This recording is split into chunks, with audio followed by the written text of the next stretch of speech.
ittaqullah waf'alu ma'muratihi watruku manhiyatihi la'allakum tuflihun. Qala Allah Ta'ala fil Qur'anil Karim, wa idza quri'al Qur'ana fastami'u lahu wansitu la'allakum turhamun. Wa qala aidan, inna a'tainakal kautsar fasalli li rabbika wanhar inna syani'aka huwal abtar. Allahu akbar, Allahu akbar, Allahu akbar, walillahil hamd. Kaum muslimin wal muslimat, jamaah Idul Adha yang dimuliakan dan dirahmati oleh Allah Subhanahu wa taala. Tidak terasa perjalanan waktu hingga saat ini masih mencatatkan kita sebagai bagian kelompok manusia yang bisa ikut serta meramaikan pada hari ini, melakukan ibadah sunnah Idul Adha. Bersamaan dengan hal itu pula, satu persatu orang-orang terdekat kita tidak terasa telah pergi terlebih dahulu meninggalkan kita menghadap Azza wa Jalla. Untuk itu, marilah kita berdoa agar kita yang masih hidup ini diberi kesempatan terus berusaha untuk menjadi hamba Allah yang lebih baik, dan insya Allah kita akan meraih predikat hamba yang dicintai oleh Allah Subhanahu wa taala, dan bukan termasuk hamba yang mendapat murkanya Allah Subhanahu wa taala. Hadirin yang berbahagia, pada kesempatan ini saya ingin mengangkat sebuah tema yang berjudul menyembelih sifat kesombongan. Tema ini sangat pas dalam momen Idul Adha, di mana kita disunnahkan untuk menyembelih hewan-hewan kurban kita. Kaum muslimin yang dimuliakan dan dirahmati oleh Allah, fenomena kesombongan atau keangkuhan sesama makhluk di dunia ini semakin terasa menjadi-jadi. Bahkan tanpa kita sadari, kesombongan itu baik yang tersurat maupun yang tersirat pada diri seorang manusia telah sampai kepada pembajakan hak-hak Allah Subhanahu wa taala di dunia. Dengan demikian, maka pantas jika kemudian kesombongan telah menjadi berhala sesembahan kita tanpa kita sadari di era modern ini. Kalau kita merujuk di dalam Kamus Besar Bahasa Indonesia, kesombongan itu artinya menghargai diri sendiri secara berlebihan. Congkak, ada pongah, dan seterusnya. Kalau kita merujuk di dalam bahasa Arab, sombong biasanya diterjemahkan dari kata al-kibr, yang kemudian diadopsi dalam bahasa Indonesia menjadi istilah yang sangat populer, yaitu takabbur. Al-Quran merupakan firman Allah Subhanahu wa ta'ala telah menyampaikan tentang masalah al-kibr ini, sampai Allah Subhanahu wa ta'ala mengulangnya sampai 58 kali di dalam Al-Quran. Salah satunya Allah Subhanahu wa ta'ala berfirman, wa idh qulna lil malaikati isjudu li adama fasajadu illa iblis aba wastakbara wa kana minal kafirin. Dan ingatlah ketika kami berfirman kepada para malaikat, sujudlah kamu kepada Adam. Maka sujudlah mereka semua para malaikat ini, kecuali iblis laknatullah. Iblis enggan memiliki sifat takabur, maka kemudian iblis digolongkan sebagai orang-orang yang kafir. Pada ayat ini Allah Subhanahu wa taala menggunakan kata istakbarah yang berasal dari kata kabarah dengan huruf asalnya kaf, ba, dan ra, juga menjadi bagian dari nama-nama Allah yang terangkum di dalam 99 Asmaul Husna. Salah satunya Al-Mutakabbir, Sang Maha Pemilik Kebesaran. Al-Kabir, Sang Maha Besar. Pembajakan seorang hamba terhadap hak Allah, inilah yang kemudian memunculkan berbagai macam sifat manusia, yaitu keangkuhan, kebesaran yang tercela terhadap Allah Subhanahu wa taala, beserta tanda-tanda kebesarannya terhadap nabi dan rasulnya dan terhadap makhluk-makhluknya. Adapun kesombongan terhadap Allah Subhanahu wa taala merupakan puncak dari segala keangkuhan yang dilakukan oleh manusia.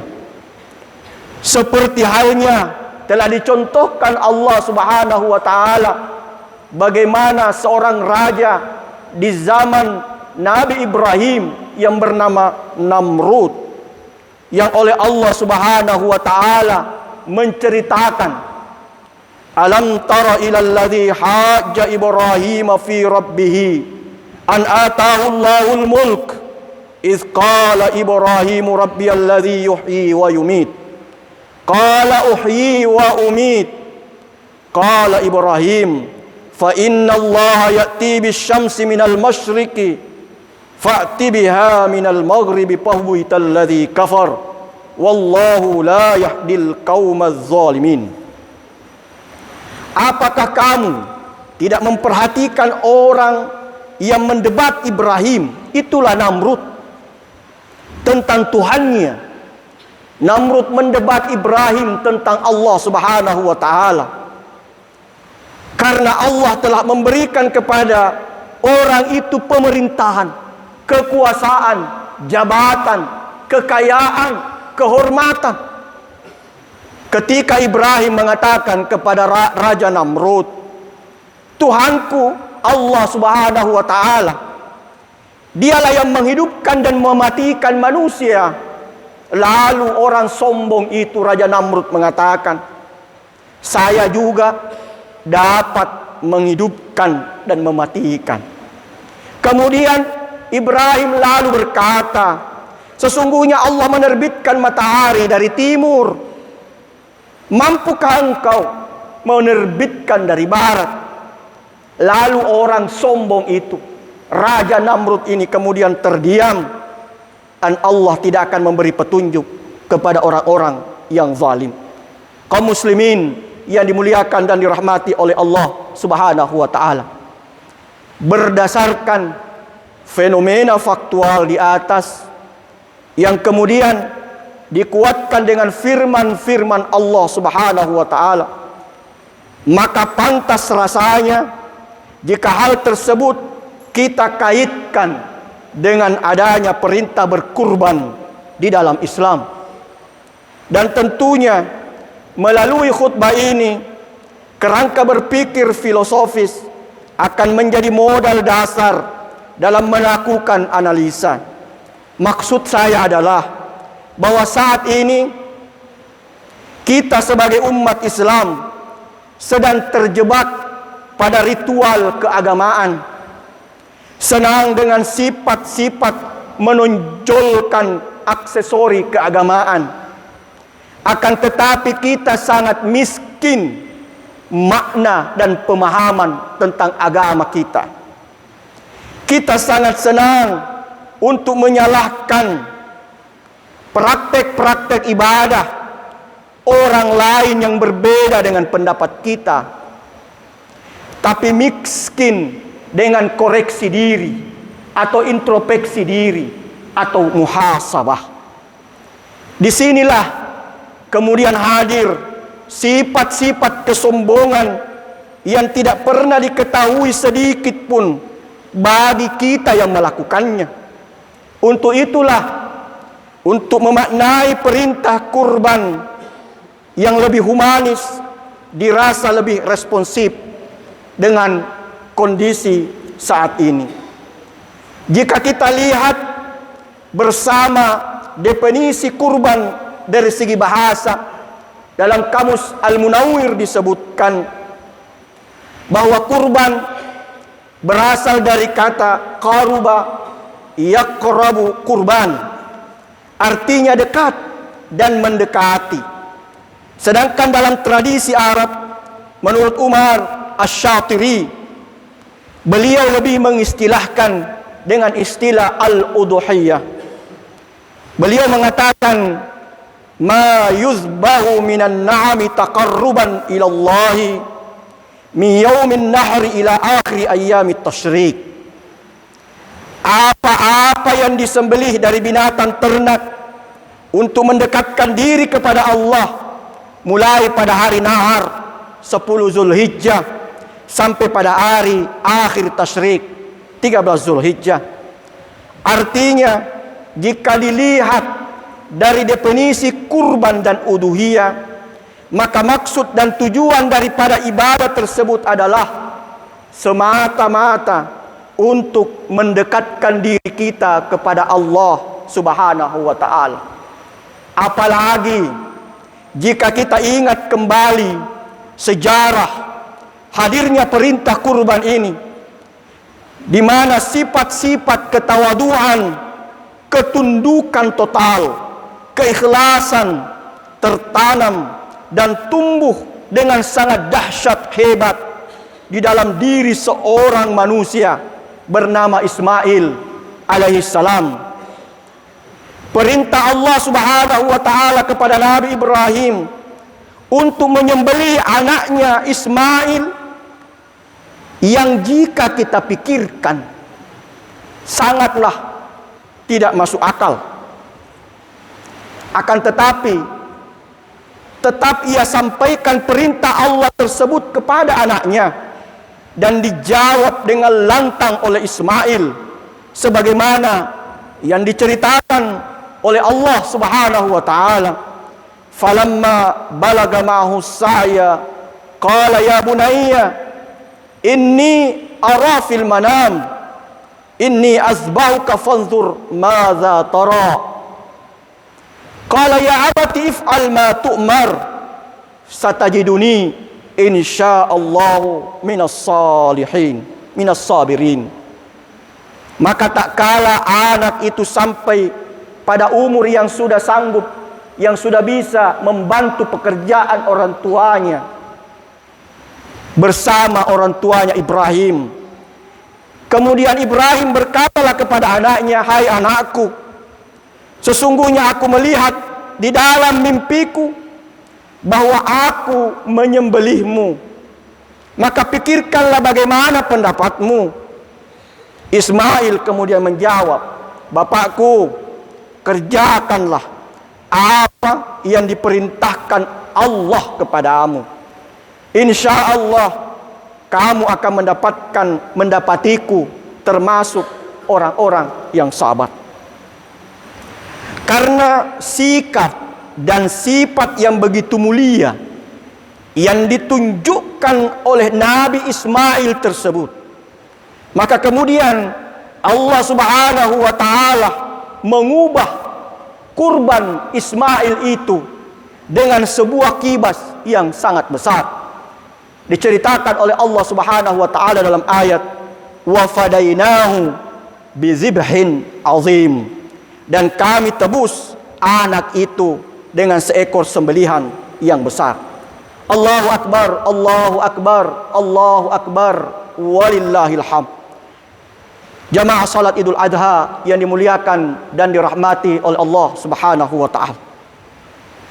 Sikap Ismail menjadi cermin nyata bagi siapapun di antara kita yang ingin menjadi hamba yang lebih baik.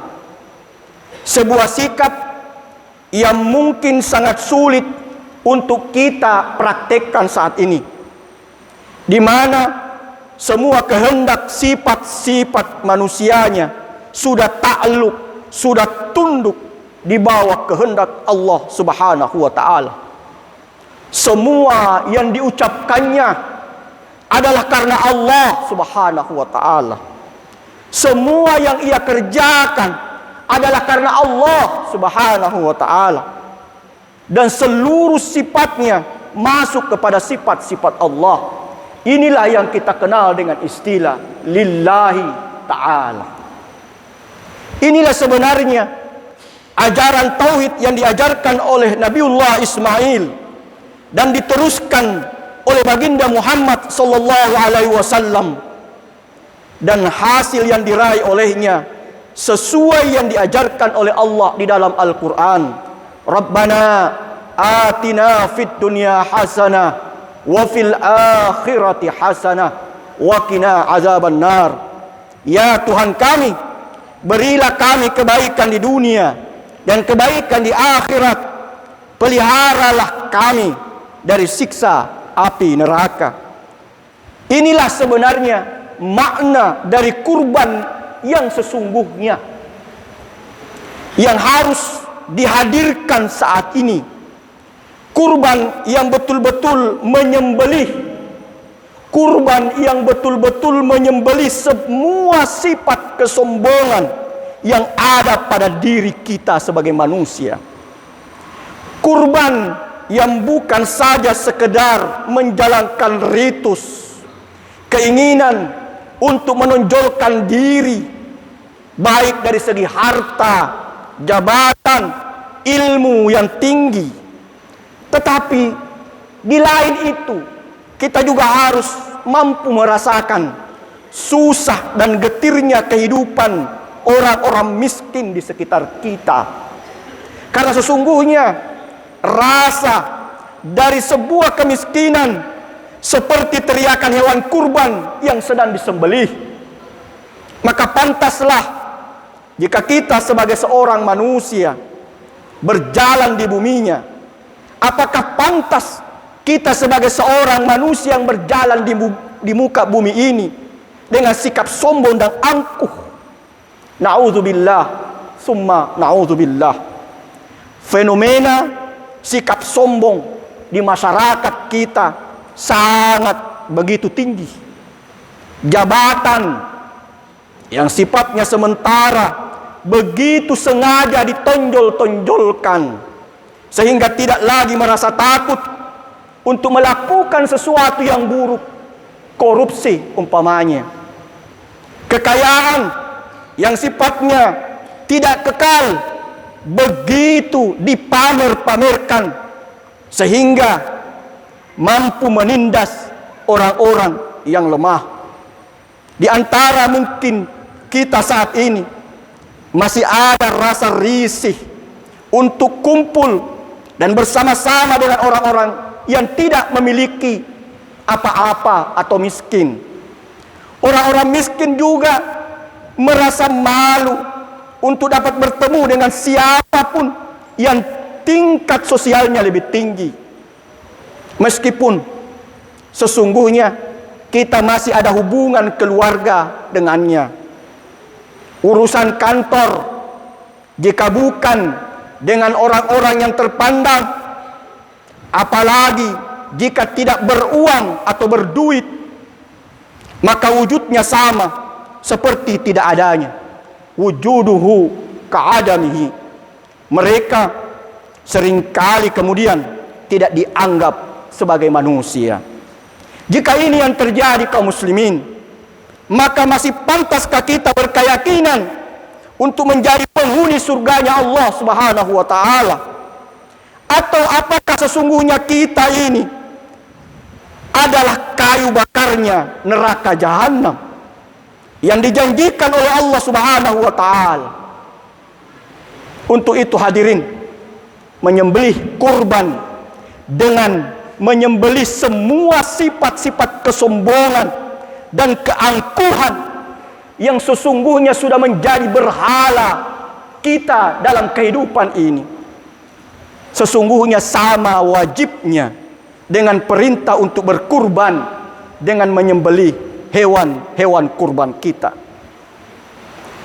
Jika sudah ada pemahaman seperti ini, sesuai dengan firman Allah Subhanahu wa taala, "Wala tusa'ir khaddaka lin-nas wa la tamshi fil ardi maraha, innallaha la yuhibbu kulla mukhtalin fakhur." Dan janganlah kamu memalingkan mukamu dari manusia. Karena apa? Karena sombong. Janganlah kamu berjalan di muka bumi ini dengan angkuh. Sesungguhnya Allah tidak menyukai orang-orang yang sombong, lagi membangga-banggakan dirinya. Begitu juga dengan nasihat Rasulullah sallallahu alaihi wasallam sebagaimana yang diriwayatkan oleh Imam Muslim dari Abdullah bin Mas'ud, dari Nabi sallallahu alaihi wasallam bersabda, tidak akan masuk surga orang yang ada di dalam hatinya terdapat seberat biji sawi dari kesombongan. Setitik saja, sebiji atom saja kesombongan di dalam diri kita, Rasulullah mengatakan orang itu tidak akan masuk surga. Kemudian ada orang yang bertanya kepada Rasulullah, sesungguhnya ada seseorang menyukai baju dan sandal yang bagus. Apakah itu termasuk kesombongan ya Rasulullah? Rasulullah kemudian menjawab, sesungguhnya Allah itu indah dan menyukai keindahan. Kesombongan itu adalah menolak kebenaran dan meremehkan manusia. Allahu Akbar, Allahu Akbar, Allahu Akbar, walillahil hamd. Ma'asyiral muslimin rahimakumullah. Pada akhirnya kami mengajak kepada kita semua sebagai muslimin untuk bersama-sama mulai hari ini agar dapat menyembelih sifat-sifat kesombongan yang sudah lama mengalir di darah kita. Jangan sampai kita hidup di era modern ini, akan tetapi nuansanya penuh dengan kebodohan seperti kehidupan masa jahiliyah. Kita alirkan, kita habiskan darah keangkuhan kita seperti kita mengalirkan darah hewan kurban kita, sehingga nilai ketakwaan betul-betul masuk dan merasuk di dalam diri kita masing-masing. La yanalallahu luhumaha wala dimauha walakin yanaluhu taqwa minkum. Kadzalika sakhkharaha lakum litukabbirullaha ala ma hadakum wa basyiril muhsinin. Daging-daging kurban dan darahnya itu sekali-kali tidak bisa mengantarkan kita mencapai kemuliaan di sisi Allah, tetapi ketakwaan dari kamulah yang dapat mencapainya. Demikianlah Allah telah menundukkannya untuk kamu supaya kamu mengagungkan Allah terhadap hidayahnya kepada kamu. Dan berilah kabar gembira kepada orang-orang yang berbuat baik. Hadirin rahimakumullah, demikianlah uraian khutbah kami sampaikan. Semoga menjadi tazkirah, peringatan, menyadarkan kita masing-masing, terutama pribadi khatib sendiri, untuk mau berkorban demi memperoleh ridhanya Allah Subhanahu wa ta'ala. Sekaligus marilah kita bersama memohon kepada Allah Subhanahu wa ta'ala, semoga kita senantiasa mendapatkan hidayahnya serta kekuatan teguh untuk tetap menjalankan nilai-nilai dan keislaman kita. Allahumma salli ala sayyidina Muhammad al-fatihi lima ughliq wal khatimi lima sabaq nasiril haqqi bil haqqi wal hadi ila siratikal mustaqim wa ala alihi hatta qadrihi wa miqdarihi.